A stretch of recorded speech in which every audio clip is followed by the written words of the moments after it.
you know one thing about this town, it's probably the football. Wrexham, the birthplace of the beautiful game in Wales, the racecourse, the oldest international stadium in the world. But there's a lot more to Wrexham than just football. It was one of the places that sparked the Industrial Revolution and the site of one of Wales's worst mining disasters.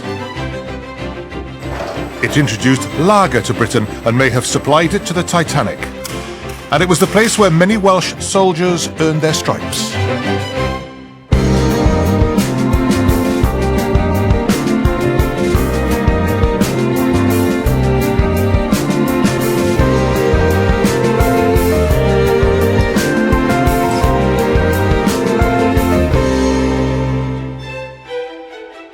Wrexham is the biggest town in North Wales and can trace its origins from Norman times.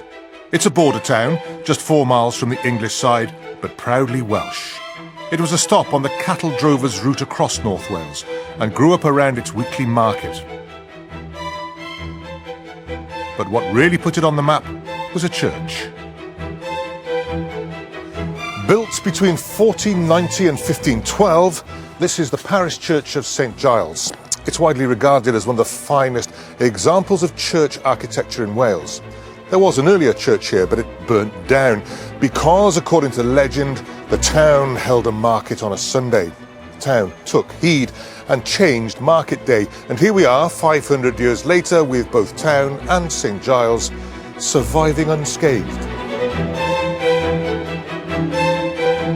Nobody knows the names of the men who built St Giles, but some must have been local, and they left clues if you know where to look. The original stone carvings or corbels give glimpses of life in a 15th century market town. There's a pig and its piglets, and some faces, including this one, who seems to be suffering from toothache, poor chap. St Giles was finished just after Henry VIII came to the throne. Britain was still Catholic, and churches were colourful, highly decorated, and some of that colour has survived here at St Giles. The brightly painted angels on the ceiling, and there's a nasty little red devil up there looking down on the congregation, putting the fear of God into them. And on the wall below is something remarkable, the Doom painting, a rendering of the Day of Judgment, which worshippers would have looked at as they raised their heads from prayer. But for centuries, the Doom painting was hidden from view. Why? Well, to divorce his first wife, Catherine of Aragon, Henry had to break with Rome, and all symbols of the Catholic Church were destroyed, or like this painting, covered up. For anyone who opposed this reformation of the Church, the results could be fatal. One of those dissenters was a Welsh-speaking Wrexham schoolteacher, Richard Gwyn. During the reign of Elizabeth I, Henry VIII's daughter, Richard Gwyn repeatedly protested about the new Protestant services. He was arrested and tortured, but refused to accept the Queen as head of the church. Finally, in October 1583, he was sentenced to a terrible death. He was to be hanged, drawn, and quartered. He was executed in the town's Beast Market, becoming Wales's first Catholic martyr. Almost 400 years later, in 1970, he was made a saint. This is the tomb of Elihu Yale, who gave his name to the famous American university. The descendant of a Wrexham family, he lived most of his life in America before being buried in the town in 1721. He left his money to Yale College, and in thanks, they took his name. The church steeple at Yale is an exact copy of this one at St Giles. By the time of Elihu Yale's death, Wrexham was a bustling market town, known for its leather manufacturers and for the brewing of beer. Wrexham was doing well, but soon the town would change forever.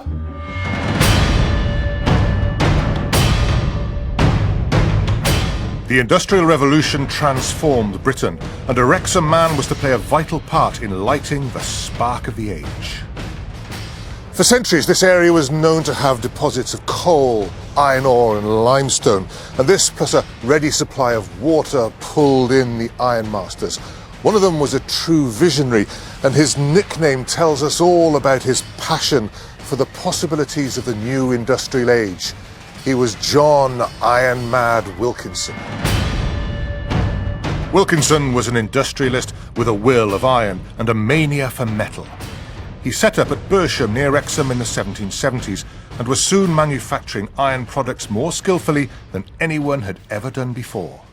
John Wilkinson, inventor, pioneer. Tell us about him. Yeah, he's an iron master, but he's also an entrepreneur, and as you said, he's iron mad. He's always investigating new ways of using iron and also producing iron, because it was sort of the latest sort of technology for the time.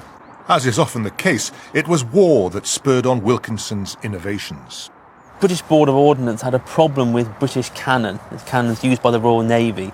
Instead of sort of blowing up the enemy, they were actually just blowing up, and the cannons had a fault in them, and he devised new ways of producing the cannon. He would cast them solid, and using his invention, the boring machine with its boring bar, he would actually bore out the centre of the cannon where the problems were in the metal and produce cannons that actually worked. And he also was very good at rifling. And making these? Yes, and that's one of the cannons we found in the bowling bank where they used to test the cannon before taking them off to Chester for transport. What sort of boss was he? Well, obviously, I think he was probably a typical boss of the time. And you get an idea of some of his attitudes to himself and his employees through his tokens that he produces. Obviously, these become very unpopular in the 19th century, but this is how he paid his employees. You could spend these only in company shops? Yes, only in the company shops, yes. He put himself on his tokens. He was the first commoner to put his profile on a coin. Not the King's head, but Iron Mad John. Yes. Iron Mad Wilkinson would certainly have approved of this. Just outside Wrexham stands one of the great landmarks of the industrial age, a marvel of any age. It was built in 1805, the same year as the Battle of Trafalgar, and it's still here. This is the Pont Cysylltu Aqueduct. It was designed by engineer Thomas Telford, who later also built the famous suspension bridge across the Menai Straits. The aqueduct is over 1,000 feet long and rises 126 feet above the River Dee below. When it was opened, more than 8,000 people came to gawp at this stream in the sky. From down here, it's even more soaring. These columns are so vast, and yet the work of the masons is so fine, so delicate. And the ironwork at the top is revolutionary, with the cast iron trough sitting on a series of iron girdles. It cost £47,000 to build. That's about £3 million in today's money. In 2006, it was made a UNESCO World Heritage Site. Man-made wonders, the Taj Mahal, the Great Wall of China, the pyramids, and Pont Cysylltu. It wasn't only industry that brought wealth to Wrexham. There were also rich families in the area. This is Erddig, first built in the 1680s. It passed into the ownership of the York family, who lived here for 240 years. They were an eccentric lot, and all the sons of the Yorks were called either Philip or Simon. In the 1970s, the house was in ruins, but the last Philip York handed it over to the National Trust, and now it's restored to its mid-19th century glory. Philip York, with his penny farthing, was a well-loved local character. But the house itself needed some serious renovation to bring it back to its best. The work paid off, and Erddig is now one of the National Trust's treasures. Although the most fascinating part of the house isn't upstairs, but downstairs.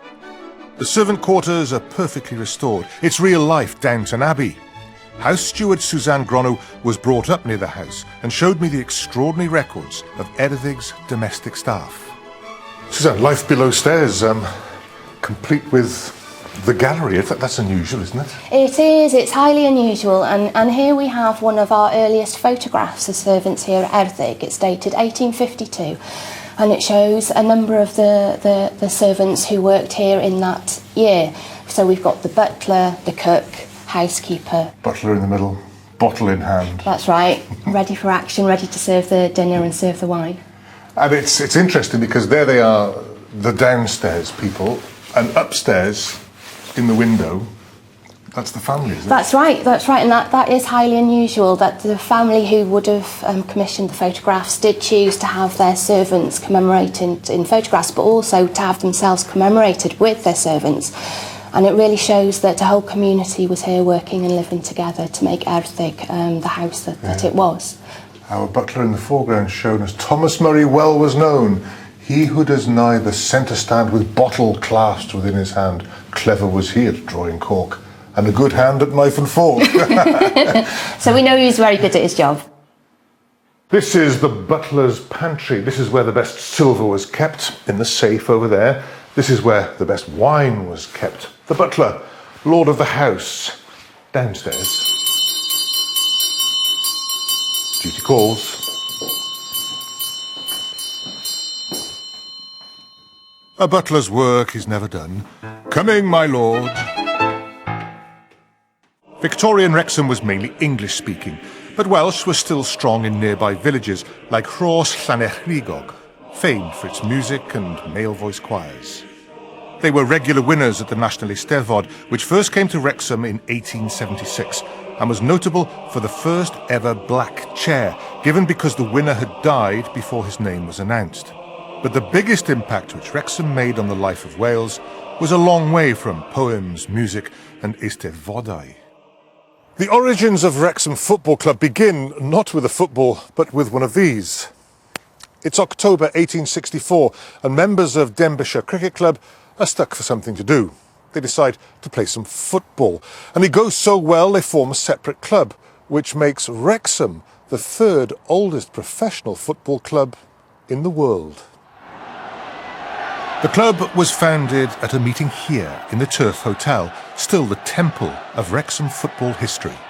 This was, it is the birthplace of Welsh football. It is, and the turf is very synonymous with that birth because the changing rooms were actually attached to the turf here. It was recognised as being the only pub to be on a football ground for many years until that stand was put up, the new stand was put up. And very soon, the racecourse wasn't just the home of Wrexham; it was the Welsh home, wasn't it? Well, that's right. It was the home of Welsh football in the town here at the Winstay Hotel. That's where the Welsh FA, well, the Cambrian FA as it was originally called, that were formed. And the first ever international was played here on the racecourse in 1877 when we played Scotland here. And it makes us the oldest football stadium in the world at this time. One of the earliest films of a football international was filmed at Wrexham in 1912 and shows Wales versus England. The Welsh captain was Billy Meredith, seen here on the left, who was born in nearby Chirk and played for Wrexham before becoming the most famous British footballer of his day. Sadly, even Billy Meredith's wizardry couldn't help, and Wales lost 2-0. Oh well, que sera, sera, whatever will be, will be. And something else all too readily associated with football has its roots here. The soft spring water of the region make it ideal for the making of beer. In the 19th century, there were 16 breweries in Wrexham. In 1882, a German immigrant, Robert Gresser, arrived in town. He thought that the British might like Germany's favourite tipple, lager.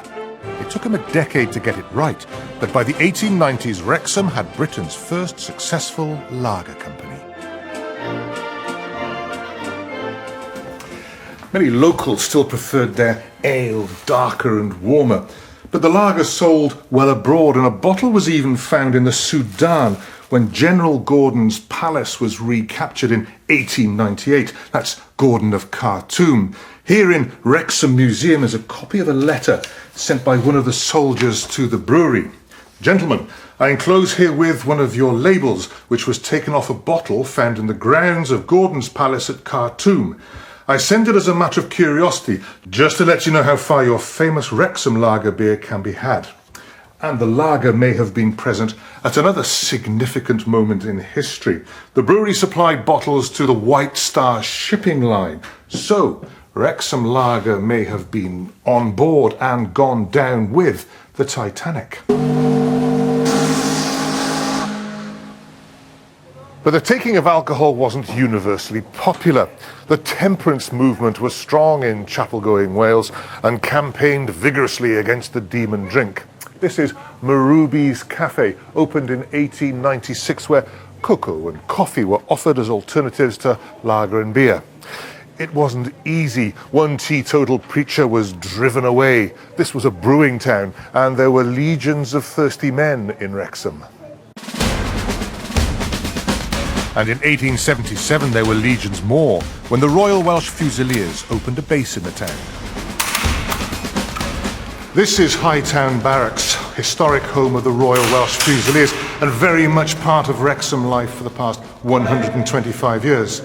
The barracks are very much still in use. These are from A Company, 3rd Battalion, the Royal Welsh. But during the First and Second World Wars, this is where thousands of raw recruits came for their basic training. The regiment was involved in some of the fiercest battles of the First World War, and included in its ranks famous poets like Hedd Wyn, Robert Graves and Siegfried Sassoon.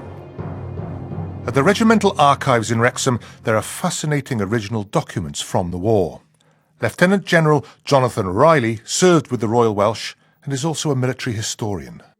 All these vast numbers coming to Wrexham, and in amongst them, there are the artists and writers. Well, here's the record book of the depot, and here we see amongst a draft Robert Graves arriving in 1914 to join the 3rd Battalion. Graves, particularly well known, of course, for Goodbye to All That, his own record of service in the First World War. That's the first edition, which had to be called in and pulped because there were some problems with him using material that he shouldn't have done. Wow. But we have some very remarkable original material from Robert Graves. Here's a receipt for a trench telescope. This is a bit of an upmarket one, as you can see, from a shop made of brass. So a lot of people made their own out of cardboard tubes. Just the sort of thing you'd seen today at the Diamond Jubilee procession, people looking over the crowd.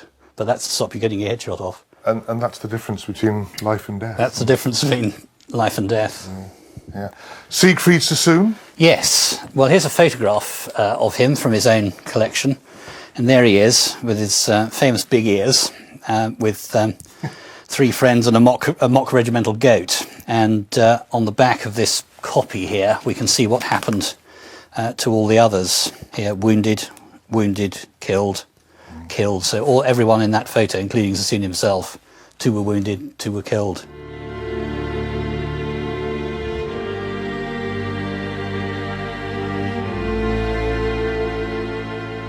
This is the Royal Welsh Fusiliers War Memorial. Unveiled in 1924, it commemorates the 10,000 soldiers who died during the First World War, most notably at the Battle of Mametz Wood.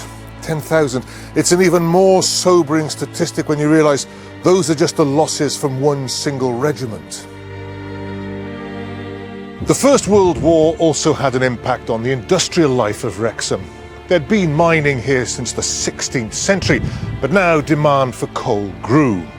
Llai Main was just one of so many collieries around Wrexham, but in its heyday this was the biggest in Wales, the deepest mine in the whole of the UK. Tragically, it was the mine at nearby Gresford which became known to everyone. Views of the coal mine in North Wales depict the scene of the terrible pit disaster. A big explosion in the Gresford colliery near Wrexham in the early hours of the morning occurred when 400 men were working below. 266 men died in the explosion at Gresford in 1934, making it the 2nd worst mining disaster in Welsh history. Albert Rowlands was a teenage apprentice at the mine, working above ground, handing out lamps to the miners. He's one of the last people still living to remember the disaster and the desperate first rescue attempts.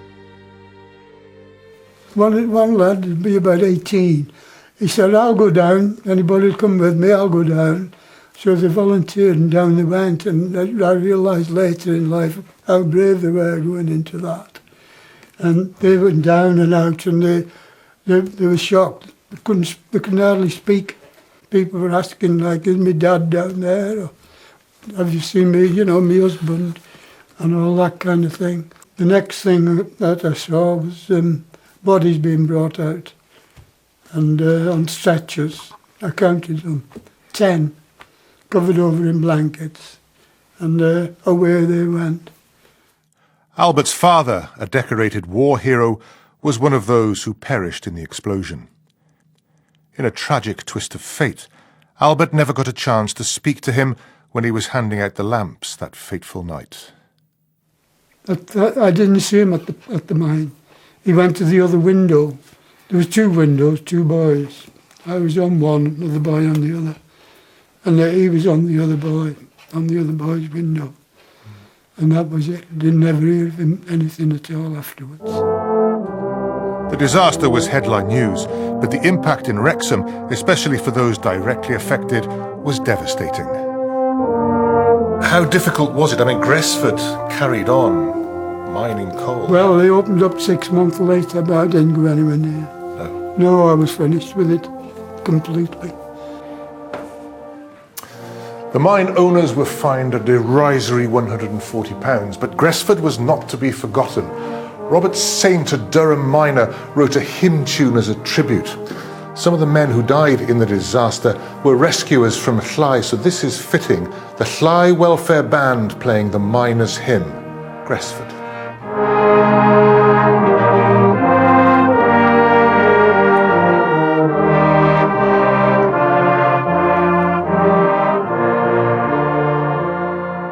Members of the old Gresford band now play with Llai. Just like in South Wales, brass bands were always strong in the mining villages around Wrexham and remain so today.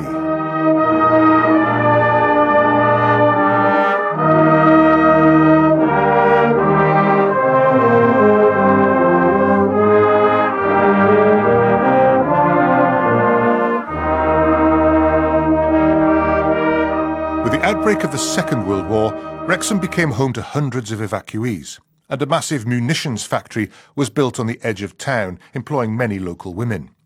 Then, in 1945, a new community arrived from much further afield. Shops like this are a familiar sight in many British towns, but Wrexham's Polish community is one of the largest in the UK and can trace its roots back to the Second World War. Many Poles fought and died on the Allied side. On Churchill's orders, refugee camps and hospitals were built or converted for Polish veterans and their families, and one of the most important was at Penley, near Wrexham. Hundreds of Poles passed through Penley's camp and hospital, and some were still living there as late as the 1960s. One of them was Robert Mazurek's father, a wounded soldier who married one of the nurses who worked there. And you were born here? Yes, yeah, certainly was. It was fantastic. My memories of living here on the hospital, we had nothing, but we were all happy. This is what's left, is it? This is what's left. This used to be the social club. Parties, dances. Once a month they used to have a Polish orchestra that would either come up from Wolverhampton. The tickets were sold out in minutes. Have you got any proof that these were happy days? Yeah, this is a picture of my father outside the barrack we used to live in. Pretty basic. This one is, again, my father and pushing me in a pram. That's you? That's me, yeah. You know, this was Poland in Wales, if you like, for many of the people that lived on the camp. A little bit of Poland dropped into North Wales. That's correct.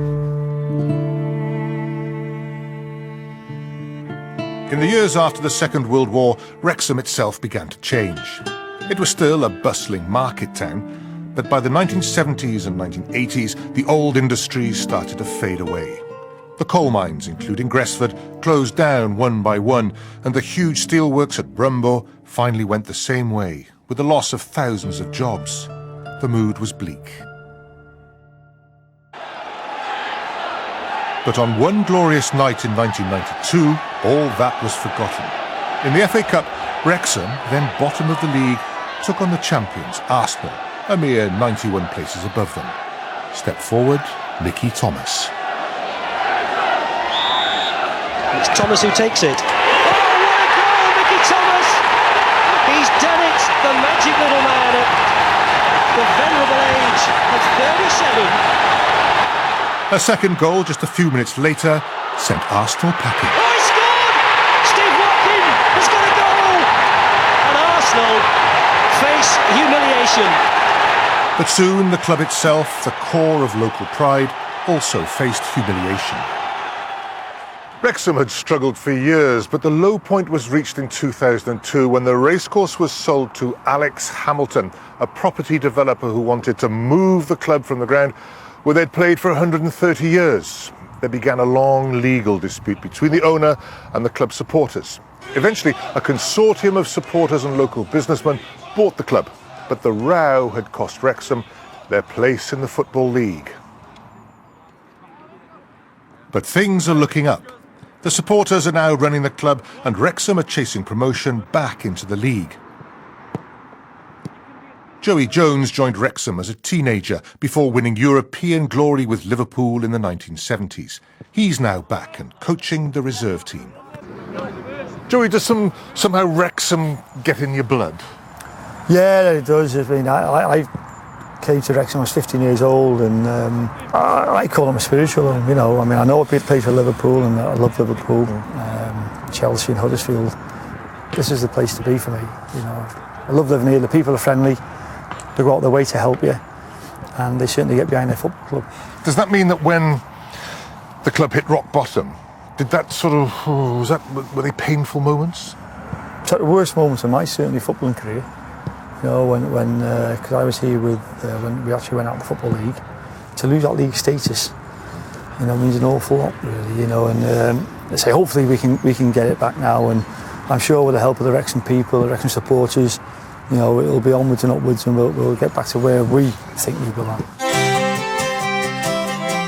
In 2000, another local icon seemed doomed when Wrexham Lager ceased brewing in the town. But now it's come back, under new management, in a high-tech microbrewery and using the 1882 German recipe. They even found the very yeast the original makers used. I imagine you can't really tell me if there's a secret ingredient, but is there a secret ingredient? Not really a secret ingredient, but it was paramount to us that we found the original recipe and the original yeast, and that was difficult to find. It took us 6 months. These little black kegs coming off the production line, you sort of send them on their way with your sort of the passion of a master brewer. Yeah, I mean, they're now going as far as London, and they're going towards Manchester way. So it's they're getting about a bit the kegs, yeah. This is very much a resurrection of old Wrexham. Is this somehow part of the way ahead? I think it's got to be. I mean, when you look around at the young people who don't seem to have a future that we had when we were young, and you know, when I was young there was steelworks, there was all sorts of heavy industries. I think it's important that we've got something like this, and if it's successful, then there's going to be job opportunities for the younger generation, and hopefully, if the company grows, we will take a lot more people on, and it'll be a major employer in town again as it once was. We have finished our story of Wrexham on a diet of lager and football, which is fine. They are signposts to a past of the days of beating Arsenal in the FA Cup, of bottles of lager with General Gordon in Khartoum on board the Titanic. But they are also signs of a determination to take the name Wrexham into the future.